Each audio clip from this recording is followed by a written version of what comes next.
Welcome to the Her Story Circle podcast, the podcast that brings you the extraordinary tales of everyday women who are changing the world. I'm your host, Gertrude Mache, and I'd like to acknowledge traditional custodians of the land on which we meet today. I also like to pay my respects to elders, past, present, and emerging.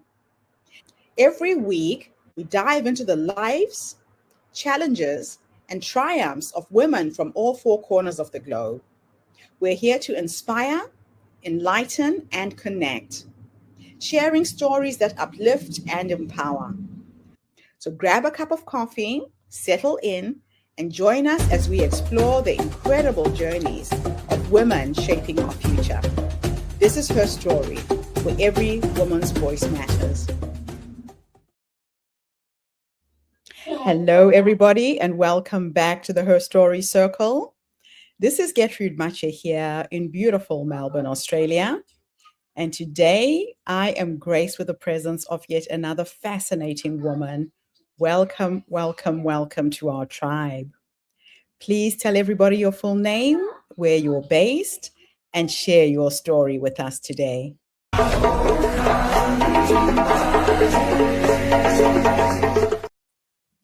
Hi, my name is Jena Taylor, and I'm located in Phoenix, Arizona, in the United States. And on January 5th, 2017, my life changed in an instant. I was skiing moguls when my ski got stuck, and suddenly I lost control. My body was thrown into a violent spin, twisting, snapping, and circling the mogul like a math compass, completely out of control. I had lost control of my body, and in that moment, I didn't realize I was about to lose control of my life. I remember thinking, this isn't right. This isn't stopping. And then I hit my head on the mogul hard. It felt like concrete. Everything went black and then stars, and my head throbbed.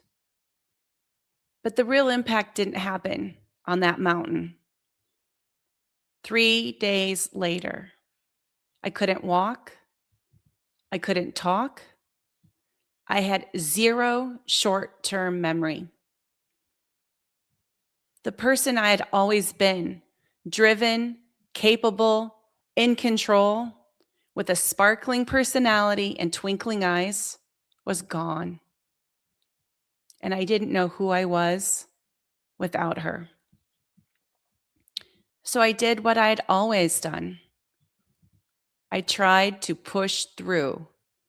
And for the first time in my life, I couldn't. Looking back, the signs were there. 6 months earlier, I tore my MCL wakeboarding. And I can see it now. The universe was trying to get my attention. But I didn't listen. I kept going. I pushed through until the universe got my attention in a way I could not ignore. And that's when everything I believed about resilience started to fall apart. Because here's what I had always believed. Resilience meant pushing through. Keep going. Stay strong. Don't fall apart. I know I'm not the only one. We celebrate the people who power through, the ones who keep going no matter what, the ones who don't slow down, don't stop, don't break. We call that strength. We don't question it because it's what got us here.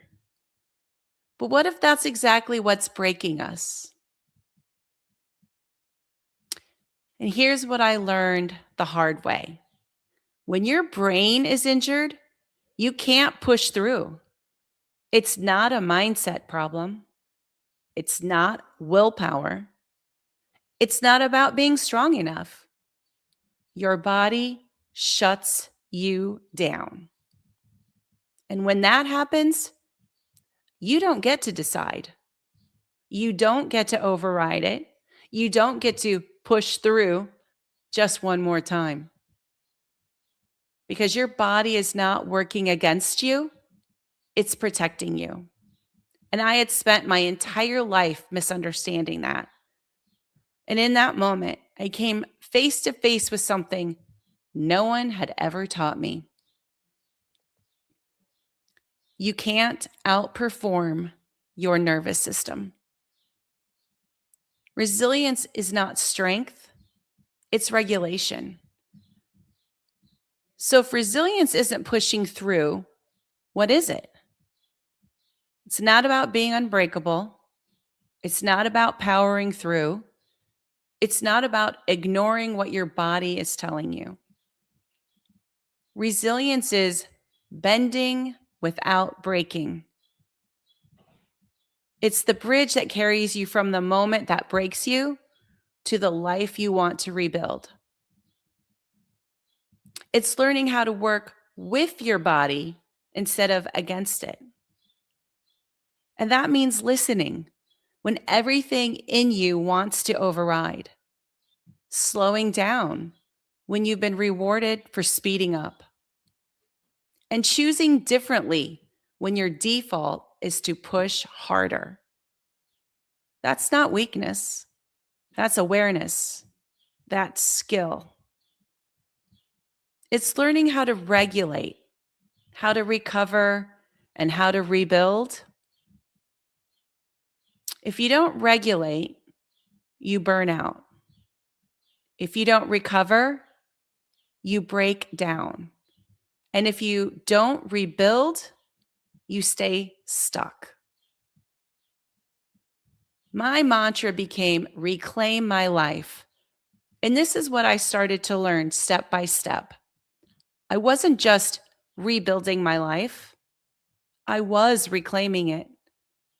I had to recognize what was happening in my body, not what I wanted to be happening, but what was real.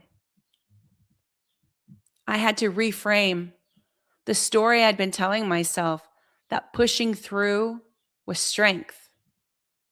I had to reset my nervous system, sometimes minute by minute, not once, but over and over and over again. Now, when you feel overwhelmed, just pause for 90 seconds, breathe, and name what you feel. It sounds simple, but it interrupts the stress cycle and it gives your body a chance to recover. Now, I had to rebuild in ways that felt almost too small to matter, but they added up. And eventually I began to rise, not into the life I had before, but into a completely different way of living. And none of this happened quickly. There was no breakthrough moment, no overnight shift, just small decisions repeated consistently until everything started to change. Not by pushing harder, but by working differently. When you understand this, everything changes. You stop fighting your body and start working with it. You recover faster instead of staying stuck for days or weeks.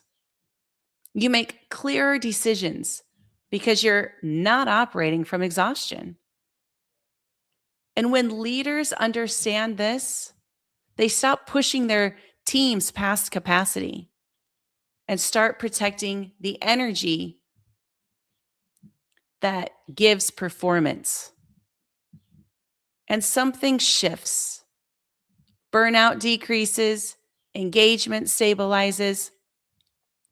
People think more clearly and lead more effectively. When families understand this, we stop reacting and start responding. We create space instead of pressure. And relationships don't just survive, they strengthen.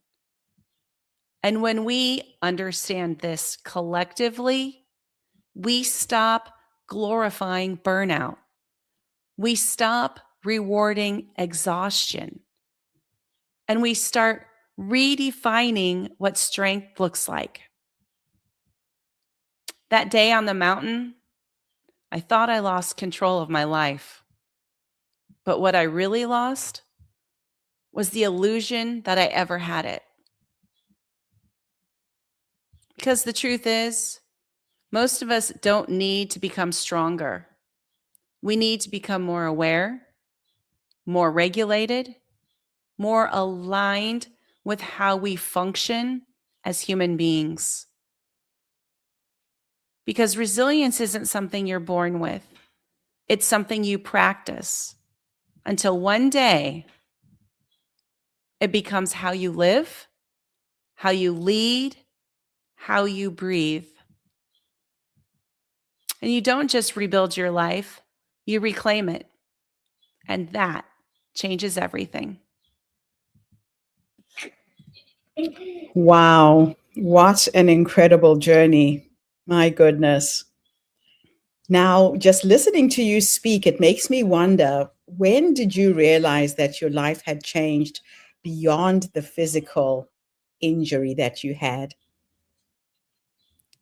That took time. I would say that took a couple of years. I was so focused on the physical recovery that and connecting my neural pathways that it wasn't until 2021 when I lost my partner that I really saw the shift and realized how much I had changed.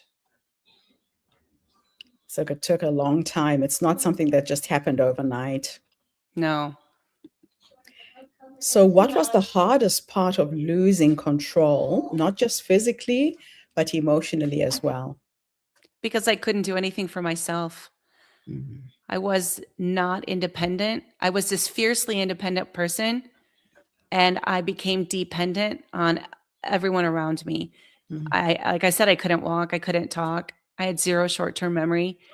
I couldn't function. I relied on everybody to bring food to me, to get groceries to me, to do my chores, to do my laundry, to do everything so that I could focus on my healing, because my Mhm. healing was I had such limited bandwidth and available energy that I had to use that energy for my healing, and I couldn't heal if I was taking care of the minutia of the day to day. So, you said the person you used to be was gone. How did that impact your identity? It was terrible. Mm. Like I said, I had a sparkling personality, and I had like a twinkle in my eyes. I had flat skin. I had no zest for life, no joy. I was flatlined. Like my personality just was hijacked. And I I didn't know who to be, Hmm. because even though I had zero short-term memory, I knew inside me that I had this big personality. Yeah. And my neurologist said it would come back, but it was so frightening Mm. because she didn't know who I was before. She didn't know how big my personality was. Yeah. And I had to go out on a limb, and what else did I have to lose? I had to trust her that I would come back. And I Yeah. did. My my determination, my perseverance, everything came back. Wow. Now, there had to be a massive shift in thinking for you to recover to get to this point. When did you realize that pushing through was no longer an option? When it didn't work, when all the like I used to do so much more by 10 a.m. We had this saying growing up, we tailors do more by 10 a.m. than everybody does all day. Oh, So high wow. achieving family, high expectations. And when I couldn't perform, when I couldn't Mm. do anything, I had to adjust my expectations, and I had to find a different way of doing things. And the Mm. neurologist said clearly, With a brain injury, you do not push through. The brain just shuts stuff down. Yeah. And it was the body protecting me and telling me, you can't do this. Mhm. And I will show you. If you think you're going to do this, oh, let me tell you, I run things. I'll show you. And then I would pay a price. The human body is an incredible thing. It self heals. We don't think it into doing that, but it just does it automatically. So you say that we can't outperform our nervous system. Can you explain what that really means? Well, the brain is our wiring system. It is Mhm. our computer. It's our processing unit. When there's a brain injury, it shuts things down except for the autonomic, the things that it needs to sustain life.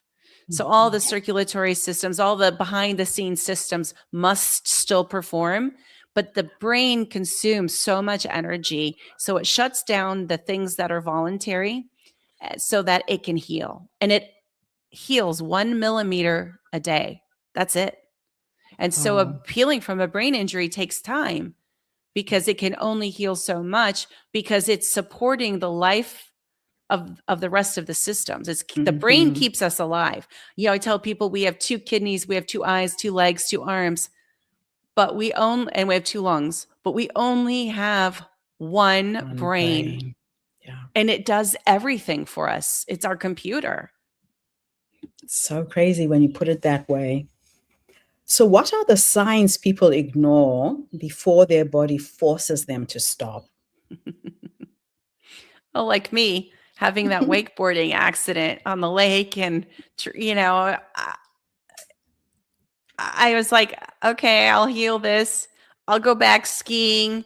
I was skiing like a champ. I was doing 13 out of 15 days in a row, teaching private lessons, just skiing like I was 20 years old. And, you keep doing things because that's what you do. We Yeah. just keep doing things. And until the universe, like with me, like a smack, right? Whacked me up right side of the Mm. head. And it forced me to pay attention and it stopped me in my tracks. I mean, I couldn't function. So the universe is like, hey, young lady, I tried to get your attention 6 months ago. That didn't They're not happen. So, listening. Oh. I think we often ignore, we're like, oh, that's minor. I can keep Mm. going. Because Yes. we're in that we keep going mindset. So crazy. Now, let's talk about healing and resilience. What does real resilience look like if it's not being strong? Well, resilience is about regulating your emotions. It's about Mm. regulating your central nervous system. It's about being vulnerable. It's about taking stock of where you are. Mhm. And I teach my clients that it's about bending without breaking. It's about acknowledging that life is hard. I call it life's turbulence. When life's turbulence hits, we have to sway.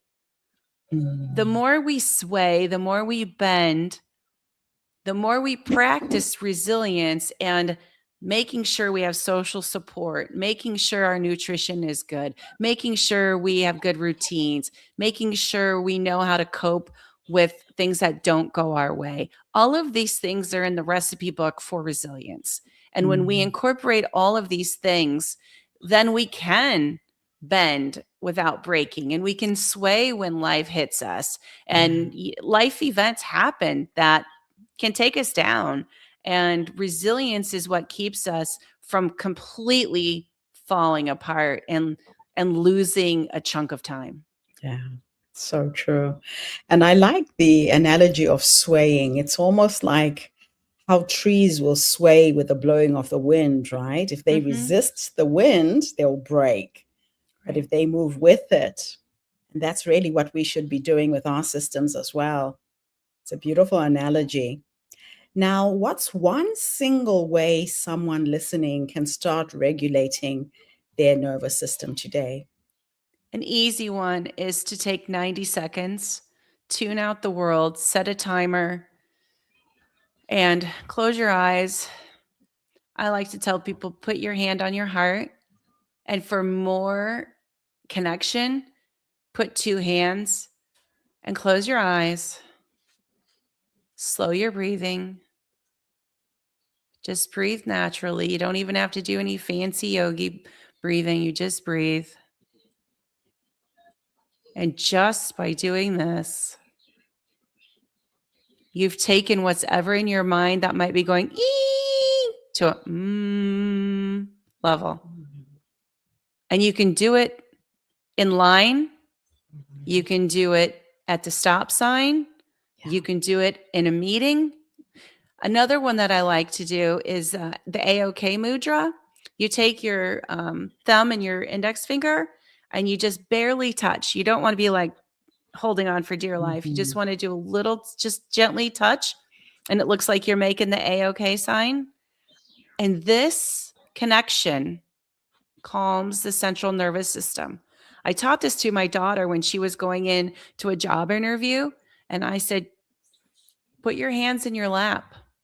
Do the double AOK. Put your hands in your lap.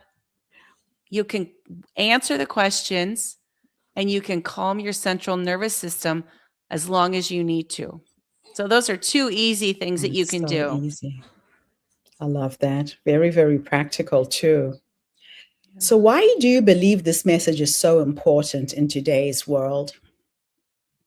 It's incredibly crucial because this society is at a pace that we can't sustain.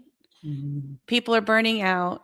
Adults are now like the empty nesters, leave, but they come back. But it's complicated yet because then they are all of a sudden taking care of their parents. And we're doing this mixed intergenerational living, which the United States culture hasn't previously done.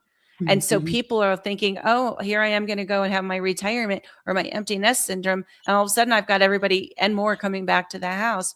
And especially women who have that predisposition and the nurturing gene to take care of everyone else, often at the detriment of themselves. It's important that we women especially know how to regulate our central nervous system and how to set clear boundaries and protect ourselves. Because if we don't protect ourselves, we can't take care of anybody that we love around us. No, we can't. That is so true. Now, looking back, what were the early warning signs of burnout or breakdown that you ignored?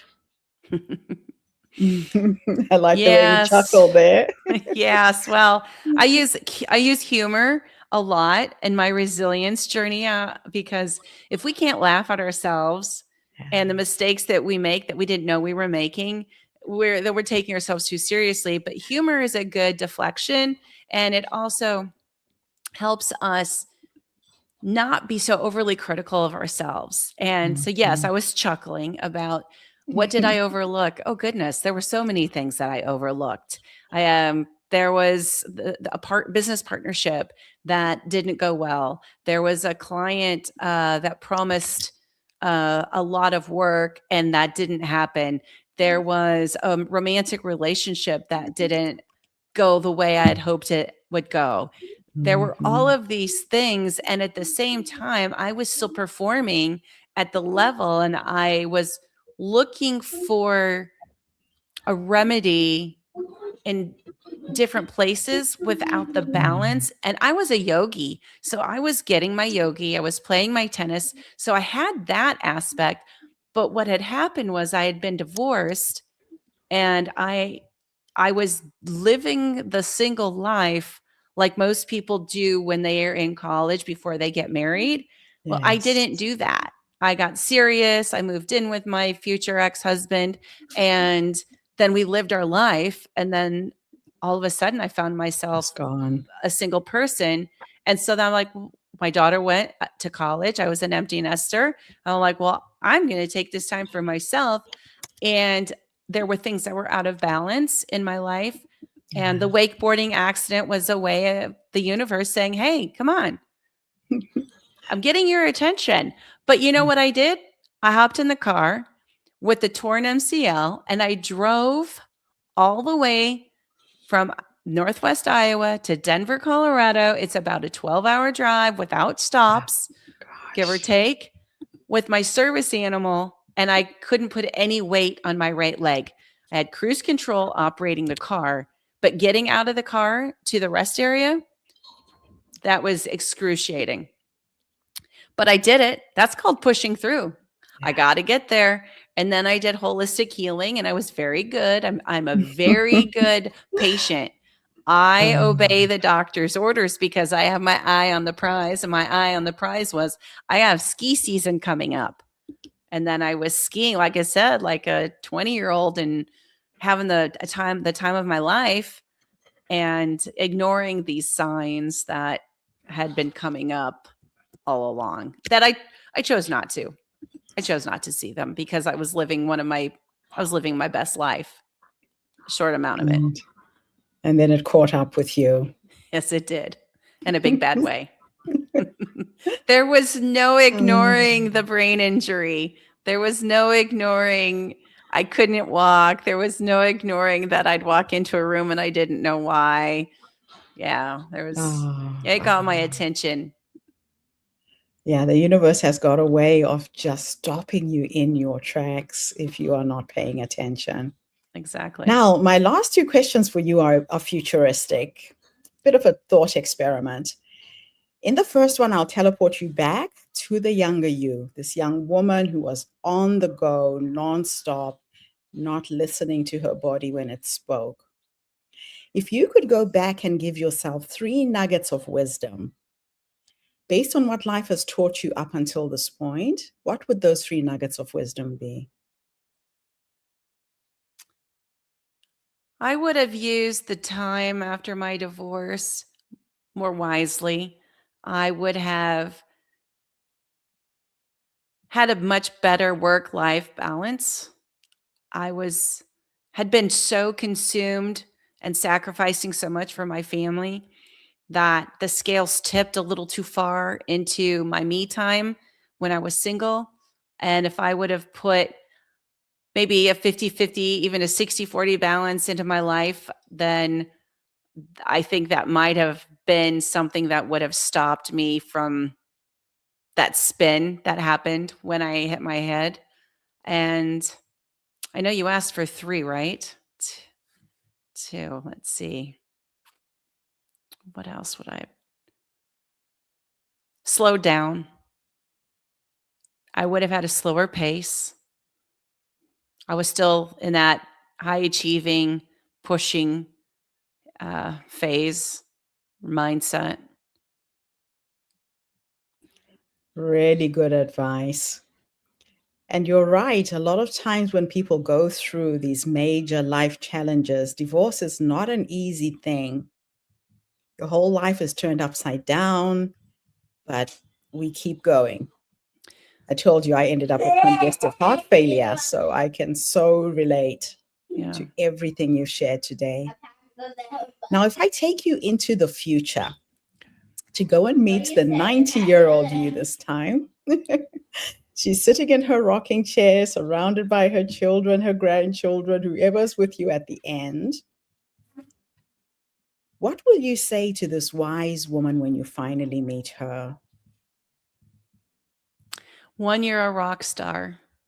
2, you survived so many things and you did it like a champ. You were a role model to those around you, so much so, which is why I changed gears with my profession. And you model the behavior that the world needed to see. And now I have that balance. That is so beautiful. I love asking women that question, Jena, because a lot of women don't realize that the wise woman is already in us. Oh, yes. That she is that quiet voice that whispers, go left, go right, say yes, say no. But we forget to tune into her energy every once in a while. And so that thank exercise, yes, and that exercise where I had the hands on my heart, yes, that is when we can really quiet everything Tune around us in. and listen to what's going on in our soul. Yeah. Yeah. The soul's always talking to us, but And the we are soul's always right. Yeah. You will not win the battle against the soul. I love that.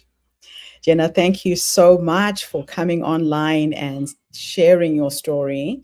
I know you're supporting a lot of people now through your work as a resilience strategist. Tell us what people can expect when they connect with you and what's the best way for them to contact you. Sure. Yeah. You can go to my website. It's resiliencebrilliance.co.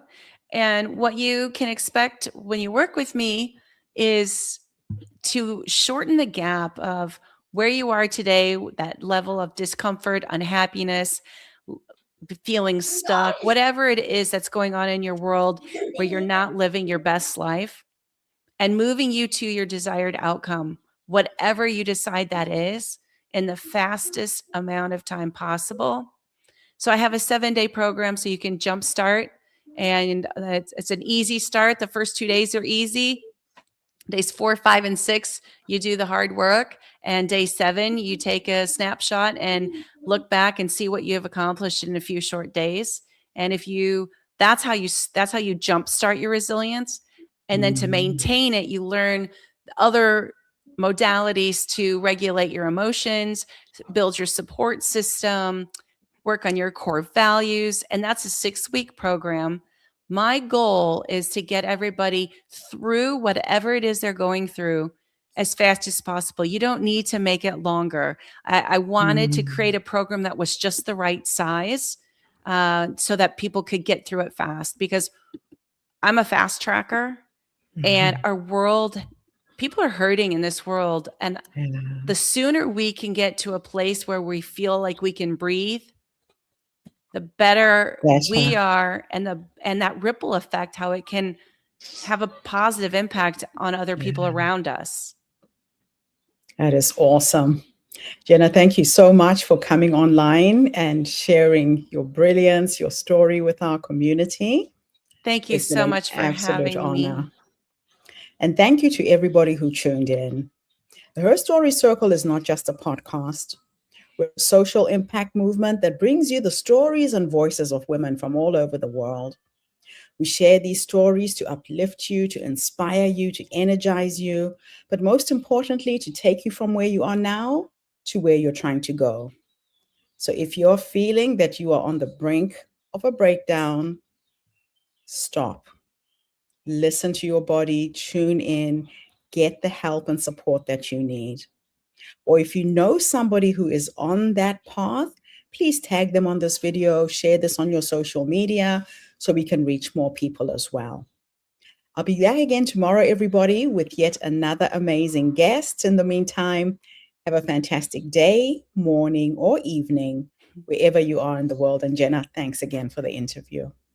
Thank you. Bye for now, everybody. Ciao. Thank you for tuning into the Her Story Circle podcast.